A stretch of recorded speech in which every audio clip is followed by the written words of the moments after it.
एक समय की बात है। एक गांव में रामलाल नाम का एक किसान अपनी पत्नी सीता के साथ रहता था। उनका एक लौता बेटा मोहन पढ़ाई और नौकरी के सिलसिले में शहर में रहता था। मोहन की शादी की उम्र हो गई थी और उसने अपनी पसंद से राधा नाम की एक लड़की से शादी कर ली।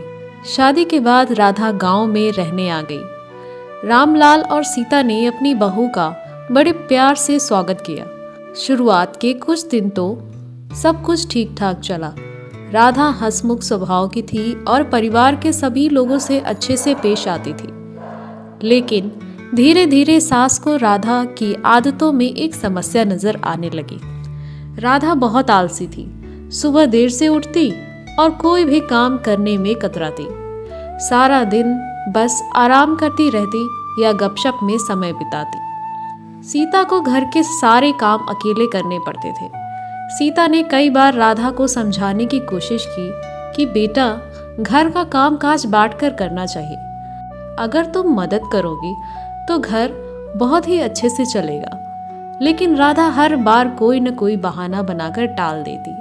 वह कहती, माँ जी, मेरी तबीयत ठीक नहीं लग रही, मैं कल से जरूर मदद करूंगी। रामलाल और सीता को चिंता होने लगी। उन्होंने सोचा कि अगर राधा इसी तरह आलसपना करती रहेगी तो घर का माहौल बिगड़ जाएगा।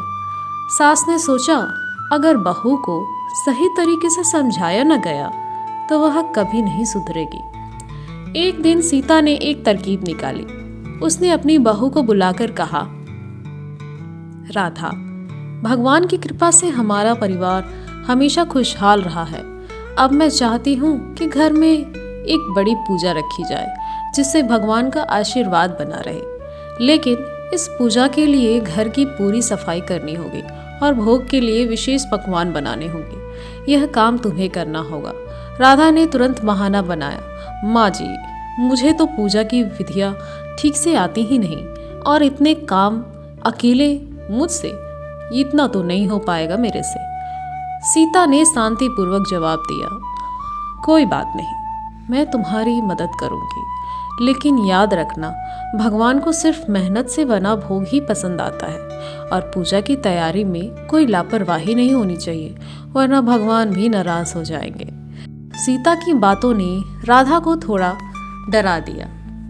उसे लगा कि अगर उसने काम में कोई गलती की तो भगवान नाराज हो जाएंगे। इस डर से उसने काम करना शुरू कर दिया। अगले दिन राधा सुबह जल्दी उठी। उसने सबसे पहले घर की सफाई करना शुरू कर दिया, फिर हर कोना चमकाने में लग गई। पूजा के लिए सामान उसने ही इकट्ठा किया। फिर भोग बनाने के लिए रसोई में गई और पहली बार उसने खाना बहुत ही मेहनत से बनाया। काम खत्म होने तक वह थक कर चूर हो गई। लेकिन जब उसने सास और ससुर की प्रशंसा सुनी तो उसे बहुत ही खुशी हुई। पूजा के बाद घर में शांति और सकारात्मकता का माहौल बना।